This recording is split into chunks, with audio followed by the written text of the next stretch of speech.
You're listening to the Grown and Growing podcast with Sonia and Roberta.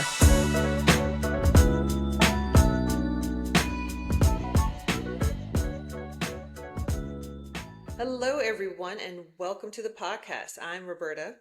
And I'm Sonia. And we are grown and growing. All right, so today, well, first things first, today's wine. We have an orange wine today. Mm-hmm. Beautiful color, if you can see it as you're viewing. This is a orange wine, which technically is a white wine. Okay. So it's when white wine has some skin contact. This is a Spanish wine. We actually carry it. This is Kiki and Juan. It's a Macabeo and Sauvignon Blanc. Is it sweet? I know it's not. It's not sweet. It's not. If I had to liken it, I don't know, compare it to something that's not wine, I would say it's kind of like a sour beer. Okay. That doesn't sound appetizing to me at all. But some people love sour beer. I mean, some people do.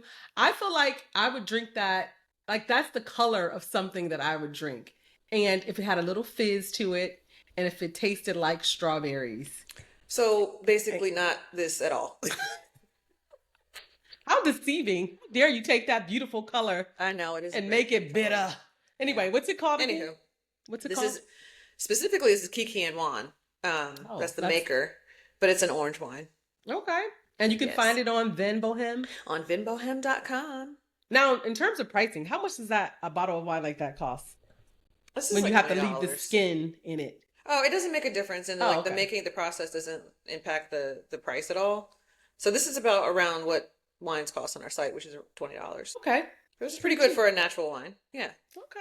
Woman made, woman produced.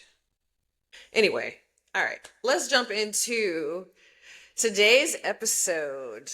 And I'm going to start it out with a quote, which is, life can only be understood backwards, but it must be lived forwards. Mm-hmm. Why do you like that quote? It's very thought-provoking. Why do you like it? Why did you choose it for this episode? Because a lot of time I walk through life trying to find the purpose, trying to understand the meaning and different things that have happened in my life. And you can't really, not as you're living it, right? And you can't forecast it. So I was about to say it's Joe Biden. Is 45 leaving the White House? Okay, that's the thing. Oh my gosh. That's the thing about living in DC is that at least twice an hour you have helicopters. Oh my God. It's not like it's about to land. Exactly. To land in your neighborhood. Okay. Yes. I'm sorry. I was distracted. I know. But yes, life can only be understood backwards, but it must be lived forwards. Mm. And I don't know, it caused me to reflect. And so my original intent and thought in discussing this topic was driven by the notion of breaking generational curses. Mm-hmm. And what that really means. And it can have a lot of different meanings for different people in different situations. But for me, I was thinking, what would have happened if I received the wisdom that I personally have gained in the last 15 years when I was 30? And what kind of movements through the world would I have done differently? Mm-hmm. Or, what if an older family member or coworker or random stranger even on the internet sat down and had conversations with me about the implications of certain decisions and the impact that will have later in life? What would I do differently? And would I spend a lot of time feeling stuck and potentially making wrong decisions? And so, it just made me want to talk in this context of, what kind of advice, if we were sitting down with a group of 30-year-olds, what would we say? Like, what kind of advice, what kind of wisdom would we want to pass along? This is a very Roberta topic. It is. Like, this is, if y'all wondering the difference between Sonia and Roberta, this is Roberta. Always thinking, always wondering, always questioning. Yes. And when you first proposed this topic, I was just like, of course I have questions, right?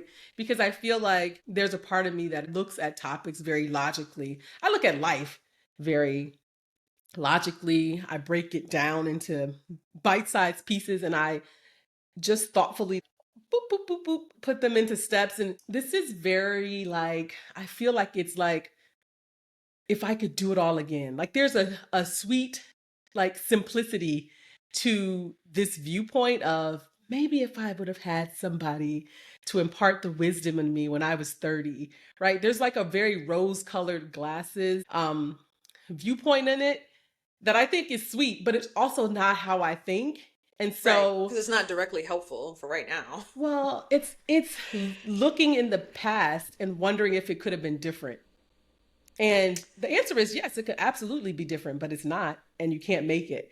And so for Right. me, trying to think like that, I can only think forward. And way I could think about this topic in the way that you were thinking about it is to just place my daughter there. Yeah. Like it's hard to do that for myself or to want to rewrite my history, but I can pay it forward and say, okay, well, if this was Sienna, that was the mind space I had to get into to approach this topic in that way. Yeah, So, and I think that was ultimately the goal, right, of having the discussion and saying these things out loud is what if we could pass this wisdom along? Would that help the generation or the people that came after us? And so mhm, that by the time they are 40, 45, 50, that they would feel, I don't know, less burdened, or they would feel more peace, more happiness, all of those things. mhm, And not necessarily skip over those parts, because I feel like life has to be lived in a certain way. You have to learn the lessons correct. that you need to learn. However, maybe there's crib notes. Maybe there's There certain helpful definitely, they're that yeah. could help people, and so they're not necessarily struggling so much. Now, do you think that you lack this type of wisdom in your 30s? Do you think you've lacked this type of wisdom and guidance, and Oh, that's why absolutely. Yeah. you do? Hmm. Yeah, yeah, yeah. And in part because of the decisions that I made in my 20s that kind of put me, I was getting divorced at 30. So I feel like I was kind of starting my life kind of, for the most part at 30. And so I was Hmm. tripping over myself, making horrible decisions in dating and choosing, career steps. Yeah. And also I don't have siblings to watch them move through life and use as an example. Um, and I don't have a plethora of friends. So yeah, it was just kind of me kind of bumbling through life. And like looking back, I Yeah. was like, oh, And I I could feel, do. because I think of myself at 30, like 30, if we were we're interacting with somebody who was 17 years our junior, would you have, I think I'm like, would they have listened? Would you have Mm. listened to a 47-year-old or 46-year-old if they came to you in your 30s and was like, sit down, Roberta, let me tell you about life? You know what? Yes, if it was done in a way that like, let's just have a conversation. Let me tell you the shit that happened to me, and hopefully that doesn't happen to you. Versus, don't do this, don't do that. Hmm. Like, Who could do that? Who would you trust to do that? Like, what is the mm, criteria for somebody being able to give you this type of advice? that's a really good question. So for me to relate, I would have to see some part of myself, even at that age, some part of myself in whoever I'm talking to or whoever is giving me the advice, or have some sort of, I know them, I trust them, Hmm. I respect their opinion just in general. So yeah, I would have to have some sort of connection. But yeah, but also I'm thinking I hesitate because I probably would just take the advice of a random stranger too. Because not that I felt like completely lost when I was 30, but Hmm. I was just, yeah, making a lot of mistakes. Yeah. And I think, I honestly think that's a part of life. That's why I like feel two ways about this discussion because I feel like, does everybody have the perfect person or guide or person to get advice from? Even if you respect your parents, we'll say your mom, immensely, your mom's life is not your life, it's not your Yeah. decisions, right? Yep. It's not her time. And so her advice can only be, you know, Through her given lens. through her lens, Yeah. and it can only be received through my lens. And those are Yep. two totally unique experiences. And I also think that we were probably living had very opposite lives at Yeah. 30. But, I think that we, to a certain extent, I do think people have these type of people, right? And they may not show up as a person to you, but they show up in books. They show up with authors and people like Oprah being on TV, putting on TV the type of content she did. I think the wisdom is there if you seek it and you know how to seek it. It doesn't always have to come from a person like coming up to you and saying, this is what I did. This is my life story. And Yeah. then I was thinking about this because I was like, is it always advice? Because you talk about generational curses. And I'm just, first of all, I was like, well, what generational curses are you speaking of specifically? Like, Yeah. when you say generational curses, what do you mean by that? Resentments, uh, inability to communicate, Mm-hmm. harboring, I guess it kind of touches on resentment, but harboring envy and just certain things that I feel holds us back. Mm-hmm. Who is us? Us, like Black mostly women? black people. Yeah. Okay. Mm-hmm. I wanted to ask because I'm like, are they generational curses or are they just human experiences? Those feelings aren't necessarily for Black women's to own because I feel like they belong to everybody. But I think there was a point when we were talking about this. Maybe you talked about the strength of Black women. Now I feel like that's a generational curse, It is. right? Where we have this ability to be strong and people see us as strong, like physically strong. I mean, I think all that literature about Black women, Black people in general, just not feeling pain or always having to be strong. I think that's definitely a generational curse. I don't think that will be, I think it can be fixed with advice, but I also think it can be fixed with just being a soft place to land for Black people. Like, I feel like we don't have a soft space. We don't have a space that just allows us, or we're not given the space to be soft, to be unsure, to be tired, or just to rest. And, we're just not given that space. And sometimes it's not advice. Sometimes it's just being that place where you can just exhale. So No, it I may not agree. always be advice. Yeah. I agree. And so, okay, so let me respond to some of that 'cause I think that's all very good and very right. I think, Mm-hmm. and look, how long does it take? 8 minutes to get to, I'll bring everything back to slavery. Like everything that's wrong in the world is either All wrong. slavery or It's either slave capitalism. road. Exactly. And those two things are connected too. So here we Right. are.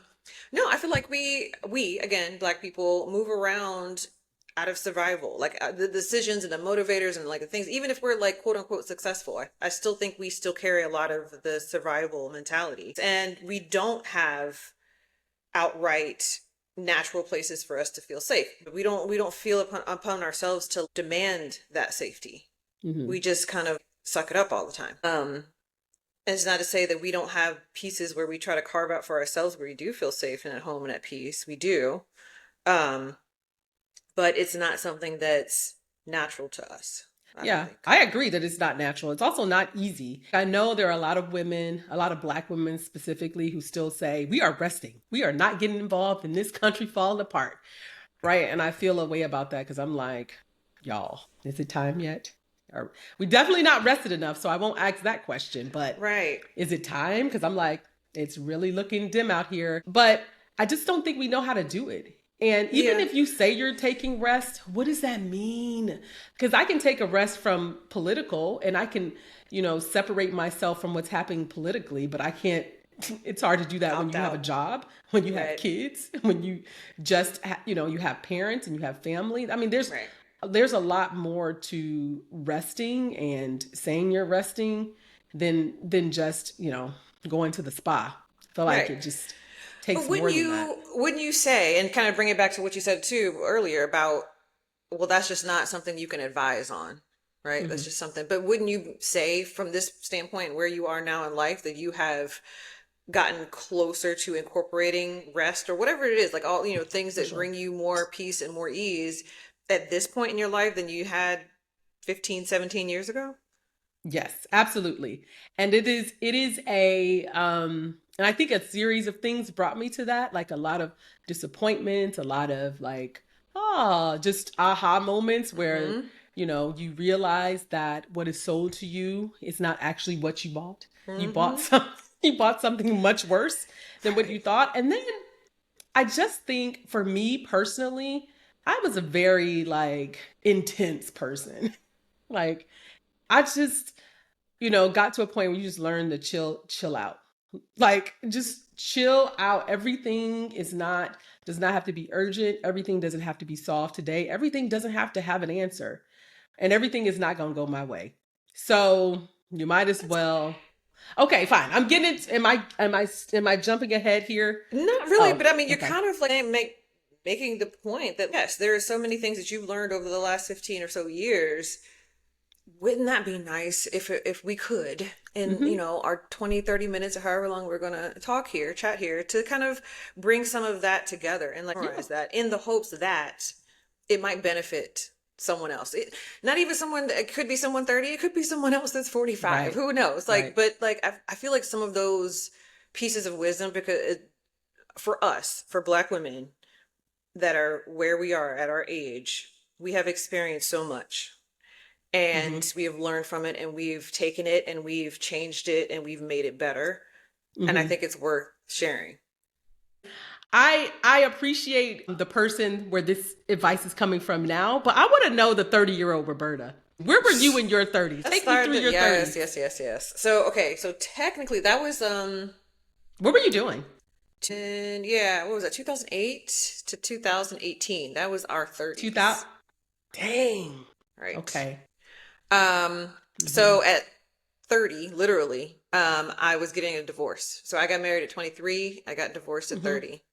And so that's really when my life started because I had thrown everything. Like I learned who I was through my marriage, and that wasn't Mm. a true lens. Okay.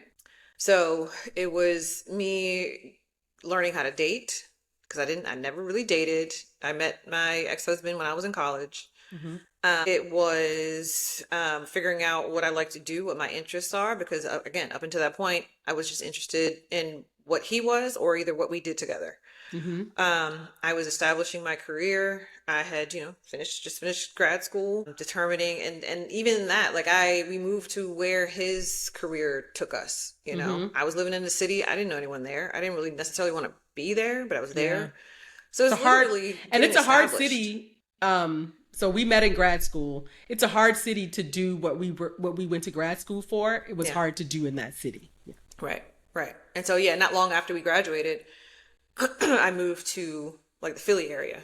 And so it Mm-hmm. was me kind of just starting my life there really at 30. And so I was immature. I was doing all the things you typically do in your 20s, hanging out. These are your 30s. Yeah, Yeah. these are my 30s. And so, and I moved to DC, I was like maybe 32, 33. And so it was more of the same. This is like it's Wait, you a, moved to DC in at 32? yeah, Really? yeah, yeah. And this is a party city for professionals. Mm-hmm. So You wear your blazers to the club? No. I was that is a very 2003. 2003 thing. Yes. Um, but no, I was just outside. And so, and like dating, but not intentionally. I was dating to have fun. Mm-hmm. I was making new friends. I was getting into my career, starting to have a little bit of confidence in just my own capabilities and like being able to take care of myself and pay Mm-hmm. bills. Like that was my mid 30s. Yeah. So like, yeah, Mm-hmm. if I were to talk to my 30-year-old self, first of all, I'd have to like, I don't know, wake her up from a nap or something because she's about to go out to the club. Roberta, yes. And She did like, sleep late. Do not call Roberta before noon. no, You're a little not better at now. all. You're A little better now. I But still like, wouldn't call, no. but I know you're probably up. Yeah, Maybe. no. And wherein people were, well, I'm not gonna speak of anybody else. I speak on myself. I was just floating at Mm-hmm. 30. All right. So I'm going to Where give were you you? a sense Yeah, of where I was. Complete opposite. yeah. At 30, I had been married for 2 years. I got married at 28.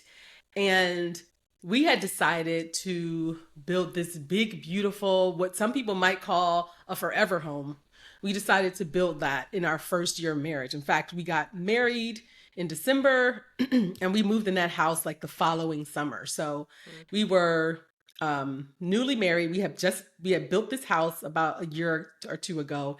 And it was right around 30 that I started to realize that we shouldn't have bought that house. That Actually, house. It was a nice house. I actually knew it was a nice house. It was the house that I should have now, but I had it back when I shouldn't have had it. But yeah, I actually knew when I was signing the papers that I shouldn't have had this house. Ooh. I knew when I was signing the paper. Well, for one very obvious reason. One, I was like, wow, this is not my salary. I Wait, was like, I told what? the loan officer, I'm like, this is not my salary. My salary is not this. And they were like, don't worry about it. I was like, oh, this interest, like, we did like an 80-20 loan. So I was Okay, one of the ladies and ones. right, I was say, ladies and gentlemen, this is part of the bubble. Part of the bubble. I caused the housing crisis. I'm sorry, y'all. Okay. It was in, but I was so naive Yeah. and so trusting. This is not a jab at my husband, but I was so trusting him. He's older than me, and trusting this loan officer. And I was the youngest and probably the most green person at the table. And I had no idea what I was signing. Oh, and also the house was in my name only as a cherry on top. And so by 30, I was realizing like this was a mistake. And also, I hate where we moved. I hated Yeah, you were out in the York. sticks. York, Pennsylvania. Sorry. Sorry for the York. Back then it was not. Y'all know if you dare. Maybe it's come up now, but I did not. It wasn't a place for a newlywed couple with no Yeah. kids. I had a house with 4 bedrooms. I ain't even go in 3 I of the mean, that's bedrooms. how It I was was at 25. exactly. I Anyway. was there at 30, but and so yeah, we were so we lost that house. We didn't it wasn't a foreclosure, but it was very close. It was very close. We had to do a short sale. I feel like I was one of the first people in the country to do a short sale because nobody knew what the heck they're doing. It was crazy. Honestly, the house I'm in now is a short sale, and the only reason I knew what that was, like walking into it, is because of your situation. Oh, see, a blessing. I'm glad it blessed somebody. Uh, certainly did bless me. Actually, it was a blessing. That was a blessing. Look, all things came to work for my good because Obama Yes. got elected. I was Yeah. able to short sell my house without any tax implications because normally when you sell and they Yeah. discharge a loan amount for that, I mean, we owed hundreds of thousands on this house, Yeah. and we were able to discharge that. And all I had to do was give up my favorite dishwasher. I have yet to find a dishwasher as nice as that one in Are that you house. serious? It was lovely. Anyway, uh, give up my dishwasher and and go away with my terrible, terrible credit. So yeah, I was doing that. As soon as we left that house, we moved back to Baltimore.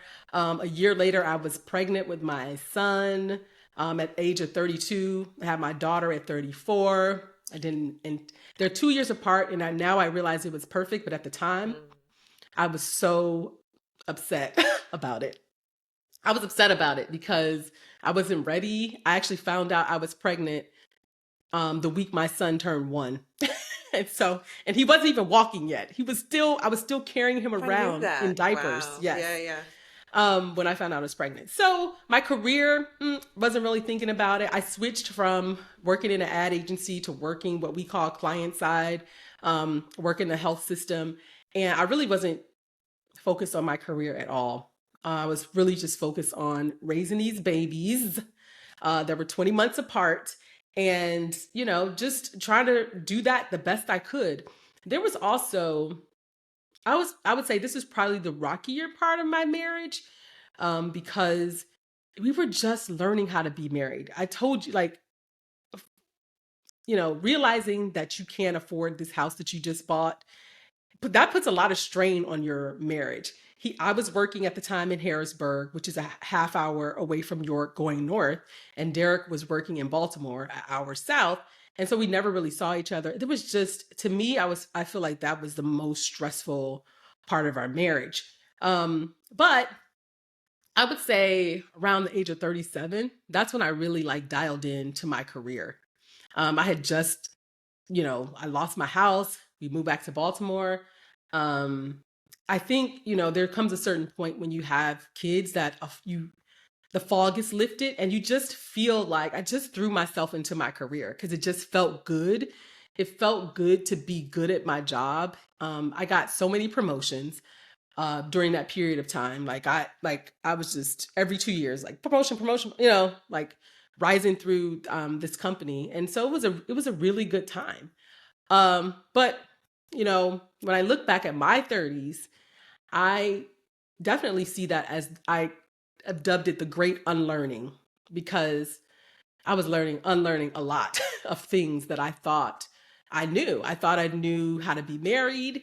I thought I knew how to, to go after my career and be a career woman and a mom. Never had the thought that I would be a stay-at-home mom. Never wanted to be. I always wanted to be a career mom. But, when you have kids, it's a struggle. Like, how do I do that? And, you know, I really think, God's looking out for me because he put me in the right company that will allow me to figure out how to do both.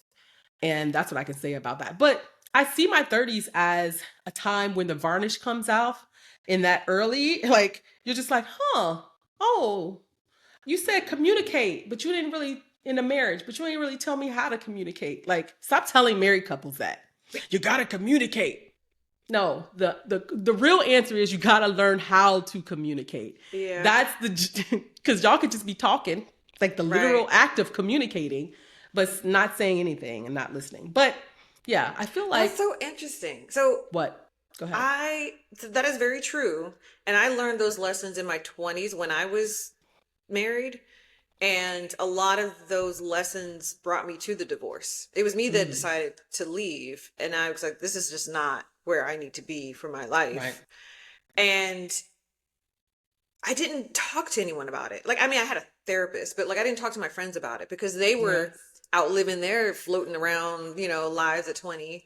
And there's probably things I could have shared with them, like not inner workings of my marriage, but like just the things that I learned from that phase of my life that just didn't. And then and honestly probably would have fallen on deaf ears a little bit. Like, it would have helped me. But also, Roberta, you was out when you say you was out here, you was out here. I remember that time of your life. I remember I remember it's not even that long ago. Like when the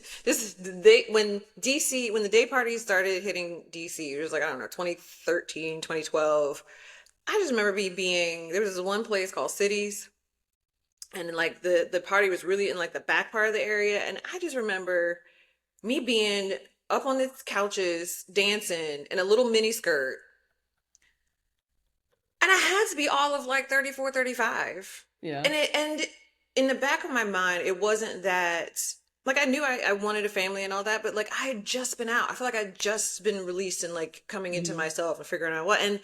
And honestly, I think I took it for granted because I was like, well, I had a husband once, so it can't be that hard. Like, I can do it again. Here's the thing. I think that the other unfortunate thing about the time period that we were coming up in, as it relates to having kids, is that we didn't know about IVF. We didn't know about freezing eggs. Oh, people didn't talk about it as much as they talk about it now. Especially amongst Black women. When I tell you that whole experience of learning about fertility, doing 3 rounds of egg freezing, they don't talk about amongst us. So this is what happens, right? I feel like this is like a truism for most Black women, is that we get inundated as teenagers. Don't have sex. Don't have sex. Don't get pregnant. Don't get pregnant. Not even don't get pregnant. Yeah. Do whatever you got to do. Don't get pregnant. If a boy sits next to you, you're going to get pregnant. Don't let a boy touch you. Don't let. Man, and so that. Did nobody say that? Where I came, oh my God, it was just don't do anything with boys. Okay. And so enough of that gets drilled into your brain that you think that, oh, any one little time I have sex, I'm getting pregnant. And so you carry that into your adulthood. Yeah. And really, truly, what I learned is it's really hard to get pregnant. It's a miracle. Yeah. Anyway, I just feel like you didn't have the opportunity to, for science. Well, science was there, I guess, but it wasn't as widespread. It wasn't as talked about. And so that is an unfortunate thing for women who are, in our age. We didn't get to have those conversations early because apparently you have to save them earlier than what I thought. Yeah. Right? I thought 35, 36, 37 was okay. Really, it turns out, you should really, if you're going to freeze, you really should do it in your 20s. But who can afford that? Each round of egg freezing is $15,000. Wow. Dang.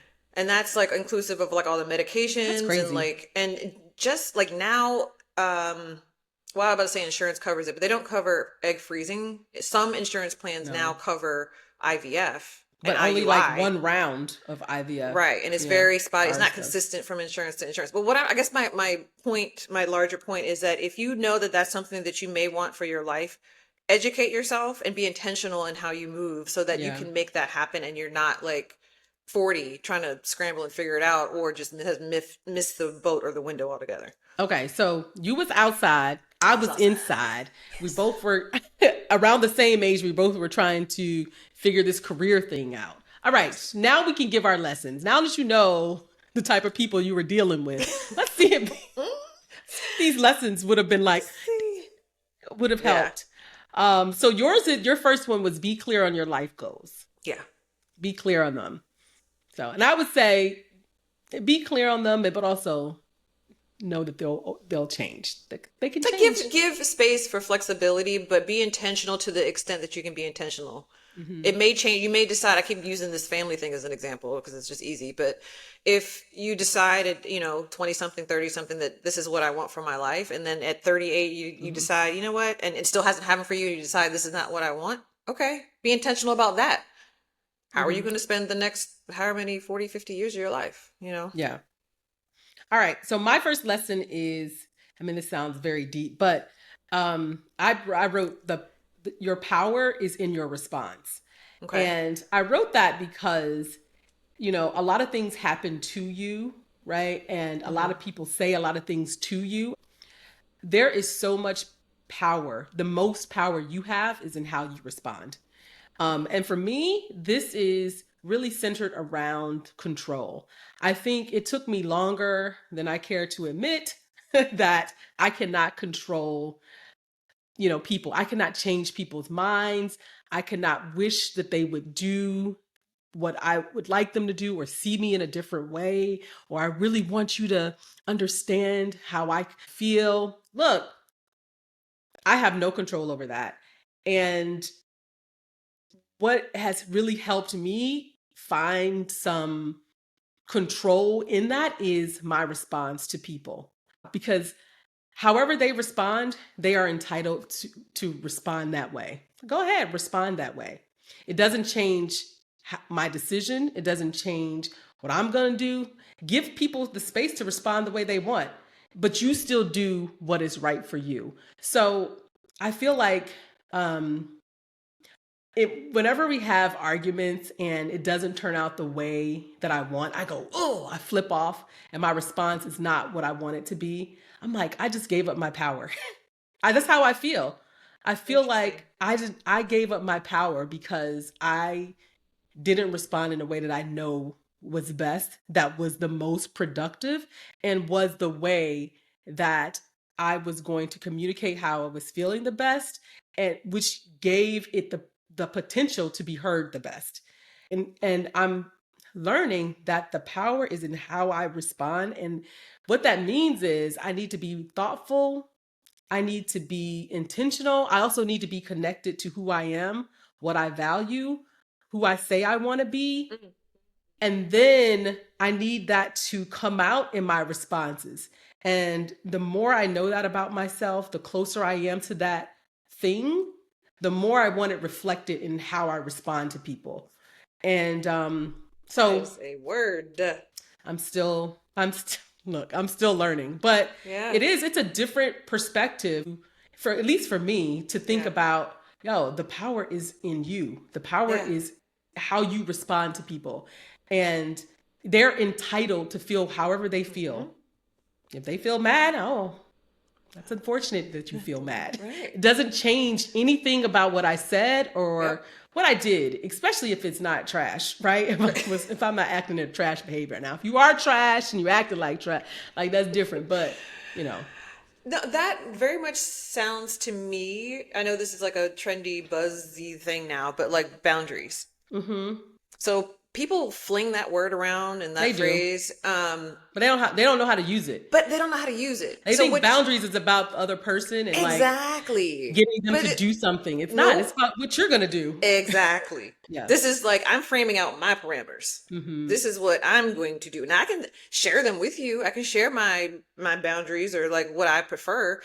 that doesn't mean that I can then expect you to do something. Correct. The You know boundaries what I are mean? about, The boundaries are about protecting me. yeah. And it's like letting them know what you're going to do, not requesting that they do something different. Exactly. It's like, oh, you can do that, but I won't be here to experience it. I'm leaving. Exactly. And I think, Yeah. yes. So what I would tell my younger self is to really internalize that notion. Yeah. It's not so much, and people again say, "Oh, you should communicate. You should communicate." Okay, communication is telling people what your boundary is, but the real boundary is what you said. Is the response. Is your reaction. Is how are you Yeah. going to move in response to the world happening around you? Yep. That is the real lesson. That is the real like challenge. Yeah. It is a challenge. All right. What's your lesson number 2? Okay, resilience. Okay. What And about I'm it? still learning that. So I've spent so many years of my life trying to avoid pain, trying to avoid sadness. Was taught from a very young age that like negative things are bad, you know. If you get hurt as a child, my mother running and trying to, protect me, and to an extent that's good, but it really, I had a hard time learning resilience, meaning trying to regulate myself, my own emotions. And so one interesting quote that I came across recently that really like kind of moved me was the only way to gain resilience is to live in the opposite. So the only way to be okay with pain, you have to live in pain.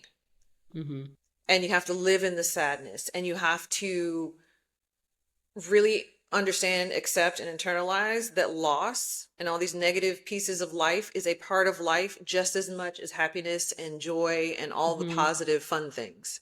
Yeah.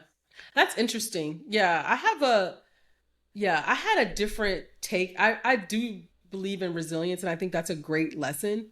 I think when I thought about resilience, for me, it wasn't that I avoided pain.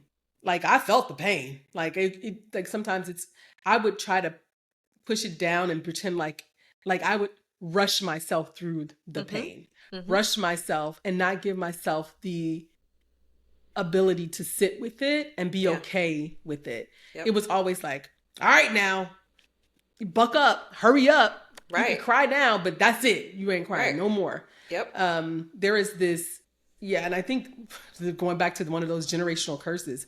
And I have to remind myself of it, to that it's okay to feel this emotion. And I try to get that into my kids, and I try to explain that to my husband because he's very much of like, just, Buck up and be a man. So here's the thing. The gag is like the more you get used to feeling it and pain or loss or whatever the thing is, and seeing that you're going to be okay, that you are okay, the next time that thing happens, the next time you experience loss, or the next time you experience any kind of pain, it will become easier. It will become more manageable.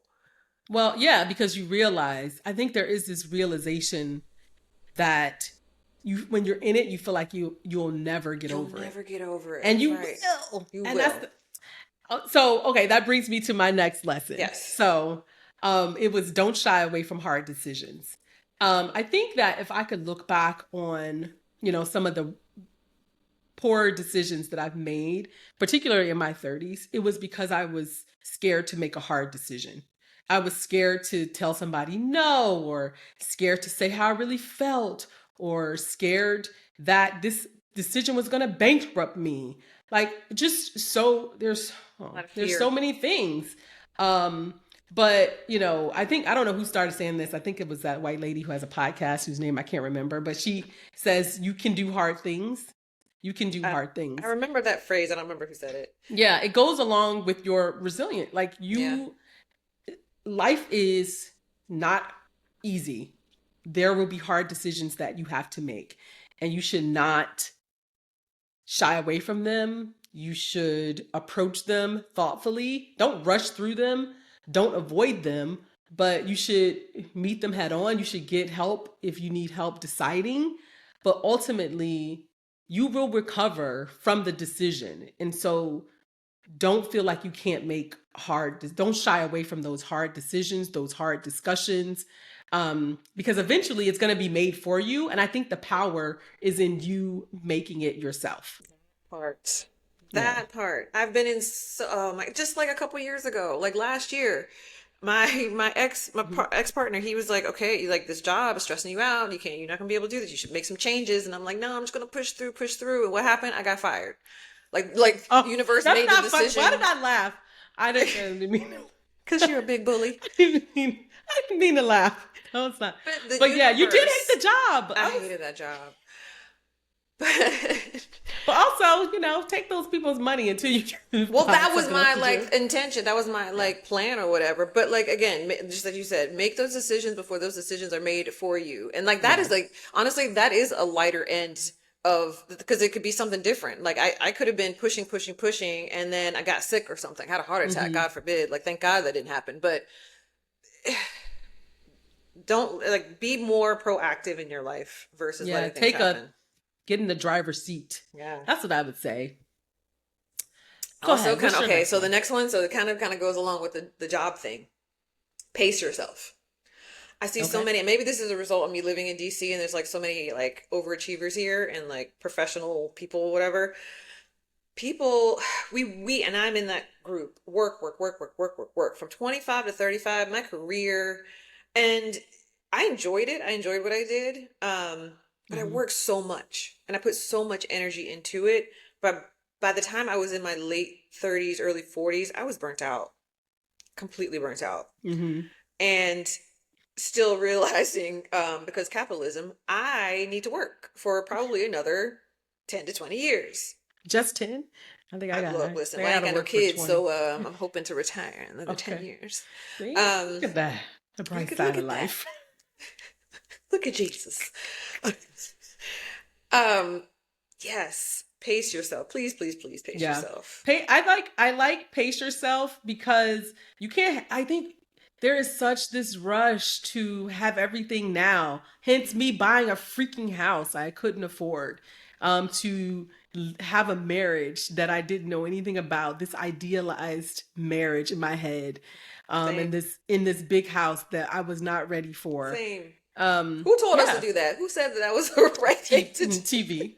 Like Probably, we were probably. accomplished. Going back to you're checking boxes. First comes love, then comes marriage. Then comes it didn't say have Look, a then big comes house the though. divorce and the foreclosure or the short sale. Said a baby and a baby carriage. You ain't say nothing about a Mm-mm. big house. Girl. But where you gonna raise the baby? Okay. My third lesson is get to know and understand fear. I feel Mm-hmm. like you got to have a relationship with fear. And this may require you getting help with it, a la Yeah. therapy, a la working on it. I always say, and what I teach my kids is the goal is to not feel fear. The goal is to, did I say that right? The goal Yeah. is to not feel, goal is to not feel fear. There you go with your double Okay. negative. All right. That's weird. But the goal is to work through it, right? Be scared, do it anyway, those kinds of things. But here's what I want to say, because that's easy to say. Fear don't just show up and be like, hey, I'm fear. Right. And You you know just tell you're it to sit scared. down. Right. It's not, right. It's not, it doesn't show up. It's sneaky. It shows up in perfectionism. It shows up in procrastination. It shows up in analysis paralysis. That's me. It shows up in self-sabotage. And so that's why I said, you may need to get help in identifying Yeah. that these things are happening, but because it's sneaky and it will disguise itself as something else. And Yes. really what you should be doing is trying to develop a relationship with fear so that you can identify, what it is that is keeping you from doing the things that you want to do. Right. And I think, fear can be the opinion of others. It could be a failure. It could be a fear of success, a fear of looking stupid. I But think I the whole just feel, notion of imposter syndrome is fear. That's something that I never really experienced, but Mhm. I feel like that's based in fear. Yeah. I mean, I think imposter syndrome was a thing like when we were like in our 30s, right? That was Yeah. a thing that people talked about a lot. I didn't feel like an imposter. It was a fear of being in the room and a fear of not showing my best self, right? It wasn't a fear that people were going to find out because Some people I work with are just, they're not too bright, okay? Once I got into those rooms and I realized that most of these people in these rooms are idiots, I'm like, what the hell? I Right. can do You're better like, than these people. Like, exactly. Yeah, that's exactly right. spend half my time wondering how they got there, not how I got there. I don't know. I think environments can make you feel like you have imposter syndrome when it really is like sexism or racism or some other ism popping up or in being your seen office or something. I don't. So yes, get to know fear. Like it doesn't negate the fact that you have to be prepared. Like you can't be like, I'm fearless. I'm just gonna do it scared. Don't mean do it unprepared. Or do it reckless. Like you still gotta, get your shit together. Put some balance in there. So anyway, we had some bonus tips because we could look. There's a lot. Couldn't fit all the We've tips experienced in a lot. I've experienced a lot. I've learned a lot in the last 15 years. Yes. All right. So one of the mentee. I know I do have a mentee. One of the don't circle the block. I learned that one many times over, whether that's a job, a relationship, anything, like any little thing, a hairstylist. I was just like, let me give him one more chance. Nope, he messed my shit up again. Don't circle the block. What's your worst circle the block moment? Was it with a job, a hairstylist? What was it? Hairstylist. That was the worst circle the block moment. Why? What they do? Well, okay, first of all, I have like tight curly hair. So if you do anything wrong with this, it was both, he put a keratin treatment in my hair. Oh, it made it straight. Super straight. It made it straight and it took a long time. It's still growing out. Like for me to grow out a bad hairstyle takes about 3 to 5 years. Mm. Oh, so this was recent. This was in the last few years. Oh, when did you have straight hair? You didn't realize it? No. I tried to like use products and stuff, but it was a whole section over here that was like straight, and the rest of it was curly. It was just a mess. I was trying to like loosen the curl a little bit. Anyway, you did well. I didn't learn your lesson and move on. Don't try it again. I wouldn't have pointed out. Well, my worst circle the block moment was with a job. Nope, don't do it. I was like, wait, you quit? Wait, what happened? No, so it was my first job out of college. I worked in DC, DuPont Circle, for a financial services company. I work with a bunch of men. Loved my job, loved my experience, but I quit to go to grad school.